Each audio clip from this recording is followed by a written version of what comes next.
students, myself Anita Ashok and today we are discussing about our next topic poverty. तो देखिएगा क्या है poverty। इसको किसी डेटा को यूज किए बगैर हम एक सिंपल शब्दों में डिफाइन करेंगे। तो गरीबी या निर्धनता क्या होती है, देखिएगा जब कोई व्यक्ति अपने जीवन की जो मिनिमम रिक्वायरमेंट है वो भी सेटिस्फाई नहीं करता तो उस व्यक्ति को हम क्या कहते हैं, पुअर पीपल कहते हैं। यही हमारी निर्धनता है कि जब लोग अपने मिनिमम रिक्वायरमेंट्स को भी सेटिस्फाई नहीं करते या मिनिमम रिक्वायरमेंट को पूरा करने के लिए उनको ट्रबल फेस करना पड़ता है, परेशानी उठानी पड़ती है, तो उनको हम क्या कहते हैं, निर्धन कहते हैं। तो मिनिमम रिक्वायरमेंट में क्या क्या इंक्लूड करते हैं हम, तो मिनिमम रिक्वायरमेंट पहले हम क्या है, 3 चीजें ही उसमें काउंट करते थे। 3 चीजें कौन सी काउंट करते थे, रोटी कपड़ा मकान। देखो ये 3 चीजें तो होती हैं कि उसको मिनिमम रिक्वायरमेंट रोटी कपड़ा मकान ये तो पूरी होनी चाहिए। उसके साथ साथ स्वास्थ्य और शिक्षा को भी इंक्लूड किया गया। तो यदि कोई व्यक्ति अपने इन 5 आवश्यकताओं को सेटिस्फाई नहीं करता तो वो नहीं कर सकता, तो उसको हम क्या कहेंगे, पुअर पीपल कहेंगे। मिनिमम रिक्वायरमेंट में हमने कहा कि फूड आ गया, कि उसको भोजन से जो मिनिमम कैलोरीज हमने डिफाइन किया है कि 2400 कैलोरी उसको मिलनी चाहिए। यदि वो उसको नहीं मिलती तो वो पुअर पीपल है। यदि उसको मिनिमम जो क्लोथिंग रिक्वायरमेंट है कि उसको 2 सूट तो चाहिए ही चाहिए, एक चेंज करेगा तो वो उसकी सेटिस्फाई होनी चाहिए। उसको एक हम कहेंगे खुले वातावरण वाला, ऐसा नहीं है कि बिल्कुल ही नहीं, मिनिमम रिक्वायरमेंट वाला एक उसको शेल्टर के लिए हाउस भी चाहिए। तो ये 3 आवश्यकताएं। उसके साथ साथ जब वो बीमार हो जाता है तो उसको दवाई के लिए इतना होना चाहिए कि वो अपना इलाज करवा सके। उसके साथ साथ उसको मिनिमम जो एजुकेशन है उसकी, वो अपने जो बच्चे हैं उनको पढ़ा सके। ऐसा नहीं है कि वो उनको एजुकेट ही नहीं कर सके।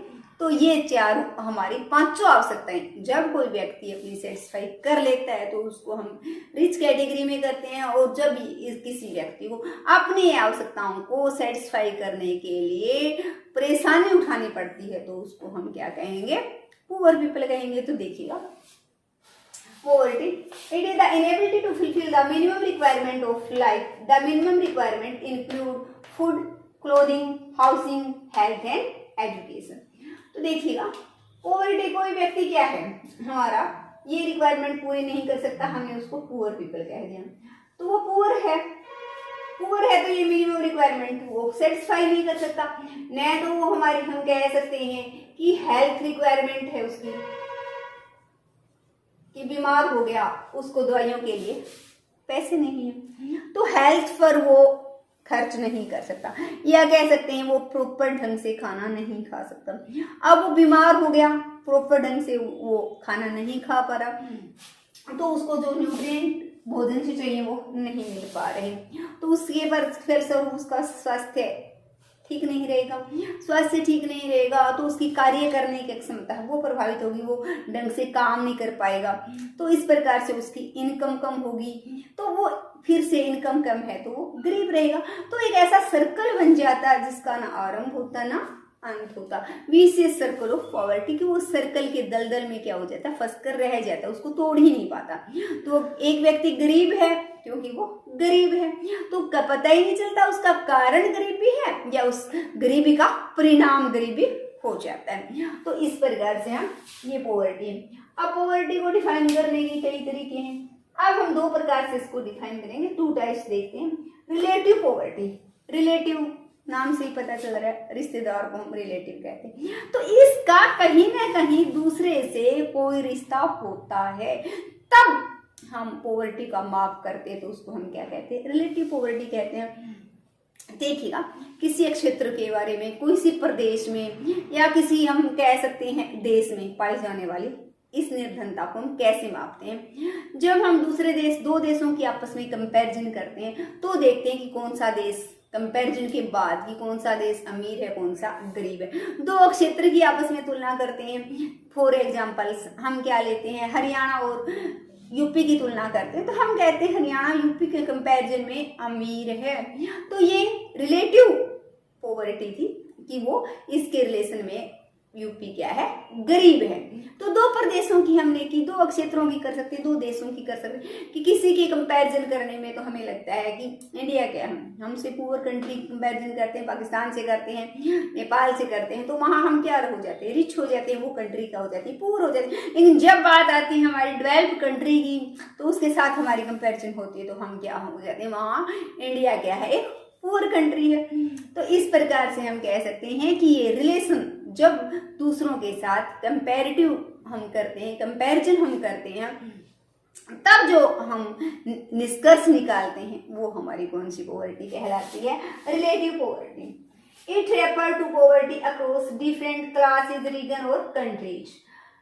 द कंट्री और class of people whose level of living is low as is treated as poor, कि जिसका लेवल ऑफ लिविंग क्या होता है, लो होता है, उसको क्या माना जाता है, उसको पुअर कंट्री माना जाता है या पुअर क्लास माना जाता है। अब क्या है, इसको हम एक देश के अंदर माप रहे हैं, तो एक एग्जांपल लेके करते हैं कि इसको हम अनइक्वल डिस्ट्रीब्यूशन ऑफ इनकम के हिसाब से भी माप सकते हैं। कंट्री के बीच में हम देखते हैं कि इनकम का डिस्ट्रीब्यूशन किस प्रकार से है। देखिएगा, हमारा जो लोअर निचला स्तर है उसके 20% लोग नेशनल इनकम में 8% अपना कंट्रीब्यूशन देते हैं, कि उनका योगदान नेशनल इनकम में 8% है। और जो अपर क्लास के लोग हैं, कि ऊपर वाले स्तर के लोग हैं, 20% ऊपर वाले स्तर के लोगों का राष्ट्रीय आय में जो योगदान है वो 45.3% है। तो कंपैरिजन हमने की, तो देखिए ये भी 20% है, ये भी 20% है, ये निचले स्तर के 20% है, ये ऊपरी स्तर के 20% है, पर इन 20% का योगदान तो 8% है, इनका योगदान हमारा 45.3% है। तो यहाँ कंपैरिजन की तो हमने किसके द्वारा बताया, इस कंपैरिजन के द्वारा हमने बताया कि ये लोग क्या हैं, पुअर पीपल हैं, ये रिलेटिव क्या है, गरीब हैं। इसके कंपैरिजन में इन लोगों की कंपैरिजन, तो इसको हम क्या दिखा सकते हैं, आय की असमानता के लो रेंज वक्र के रूप में हम इसको बता सकेंगे। दूसरा है हमारा एब्सोल्यूट पॉवर्टी। तो एब्सोल्यूट पॉवर्टी का मतलब क्या होता है कि भारत में इसी कॉन्सेप्ट का, पॉवर्टी का जब भी हम नाम लेते हैं तो उस पॉवर्टी से हमारा अभिप्राय एब्सोल्यूट पॉवर्टी से, भारत में यही पॉवर्टी निकाली जाती है। तो इसमें हम क्या करते हैं, निर्धनता रेखा का प्रयोग करते हैं, कि एक लेवल बना लेते हैं कि ये है हमारी निर्धनता रेखा, कि इसके ऊपर वाले लोग तो क्या है, अमीर हैं, यहाँ तक ये लोग ठीक है। अब नीचे जितने भी लोग आ जाते हैं वो क्या हो जाते हैं, पुअर पीपल, कि एक मिनिमम लेवल है हमारा। तो किसका मिनिमम लेवल, कंजम्पशन का, कि पर कैपिटा जो एक्सपेंडिचर है, यदि वो उस लेवल से नीचे रह जाता है तो वो पुअर पीपल है, यदि उस लेवल से ऊपर चला जाता है तो वो हमारे क्या, रिच पीपल है।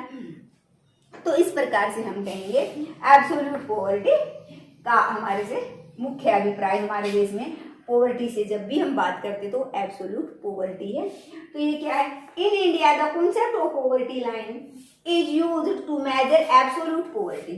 Poverty line refer to a cut off point, एक कट ऑफ पॉइंट है ये, in term of per capita expenditure, किसके रूप में, पर कैपिटा एक्सपेंडिचर के रूप में, कि जो व्यक्ति इतना प्रति व्यक्ति एक्सपेंडिचर करते हैं, किस हिसाब से, औसत रूप से प्रति माह की, एक महीने में औसतन जो इतना खर्च करते हैं वो गरीब हैं, इतना खर्च करते हैं वो अमीर हैं। देखिएगा, रूरल एरिया में प्रति व्यक्ति औसतन एक्सपेंडिचर जो है वो 816 रुपए है, से कम है तो वो तो क्या है, हमारा गरीब है, इससे ऊपर है वो अमीर व्यक्ति है। उसी प्रकार से अर्बन एरिया में 1000 से नीचे है वो गरीब है, 1000 से ऊपर जिसका एक्सपेंडिचर हो जाता है वो अमीर हो जाता है। एक्सपेंडिचर हम किस रूप में लेते हैं, औसतन में एवरेज एक्सपेंडिचर लेते हैं पर मंथ, की एक महीने का एवरेज एक्सपेंडिचर वो इस प्रकार से यदि वो करते हैं। तो देखिएगा, अब हमारे आता है कि रूरल और अर्बन एरिया में दोनों में ये डाटा अलग अलग क्यों लिए गए हैं। देखिएगा, रूरल एरिया में 816 रुपए है, जबकि अर्बन, क्योंकि माना जाता है कि जो कॉस्ट है रहने की वो रूरल एरिया में कम आती है, अर्बन एरिया में वो कॉस्ट क्या आती है, ज्यादा आती है। तो वो कैसे आती है, क्योंकि रूरल एरिया में बहुत सारी चीजें ऐसी होती हैं जो लोगों को हम कह सकते हैं एग्रीकल्चर से ही मिल जाती हैं। जिस तरह एग्रीकल्चर का वेस्ट पदार्थ क्या है, कपास हम चुग लेते हैं तो नीचे जो का रेजिड्यू बच जाता है उसको हम लकड़ी के रूप में चूल्हे में इस्तेमाल करके खाना बना लेते हैं। तो वहां पर गैस का खर्च नहीं होता, न के बराबर होता है। तो कई बार चीजें ऐसी होती हैं, वो दूध दही है भैंस रखते हैं तो वहां से उनको उपलब्ध हो जाती है, कुछ प्रकार की फ्रूट्स सब्जियां उनको खेत में से मिल जाती हैं। तो इस प्रकार से हम कहते हैं वहां लिविंग कॉस्ट जो है वो कम होती है as comparison to urban area. Urban area में सब कुछ क्या लेना पड़ता है, मोल का लेना पड़ता है, तो वहां लिविंग कॉस्ट क्या होती है, अधिक होती है। इसलिए दोनों का जो खर्चा रखा गया वो क्या रखा गया, अलग अलग रखा गया। मिनिमम लेवल पर जो खर्चा करेंगे जिसके हिसाब से हम निर्धारित करेंगे पुअर पीपल है या रिच पीपल है, वो खर्चा दोनों ही वर्ग के लिए, अर्बन एरिया के लिए और रूरल एरिया के लिए क्या रखा गया, अलग अलग रखा गया। तो उनमें डिफरेंस है हमारा, ये 816 है, ये 1000 है। जिस प्रकार से हम कैलोरी भी अलग अलग रखते हैं, गांव वालों के लिए कैलोरी रिक्वायरमेंट ज्यादा है क्योंकि वो फिजिकल वर्क करते हैं, और शहर वालों के लिए कैलोरी रिक्वायरमेंट क्या रखेगी, कम रखेगी, क्योंकि उनको ज्यादा कैलोरी की जरूरत नहीं होती, वो फिजिकली वर्क करते ही नहीं, उनको तो दूध या घी से बना हुआ सामान क्या डाइजेस्ट ही नहीं होता। जबकि गांव वालों को क्या करता है, फिजिकल वर्क करते हैं तो उनको उस चीज की क्या होती है, रिक्वायरमेंट होती है। तो इस प्रकार से अलग अलग रखा गया। अब जब बात करते हैं भारत की, तो इंडिया में हमारा क्या है, 21.9% लोग क्या हैं, एब्सोल्यूट पुअर हैं। एब्सोल्यूट पॉवर्टी जो है वो 21.9% है इंडिया में। तो इतने लोग निरपेक्ष रूप से भारत में क्या है, बेरोजगार हैं। और जब वर्ल्ड की बात करते तो यही कितना बन जाता है, वर्ल्ड की जब हम एब्सोल्यूट पॉवर्टी की बात करते हैं तो वर्ल्ड की एब्सोल्यूट पॉवर्टी का 50% लोग क्या रहते हैं, इंडिया में रहते हैं।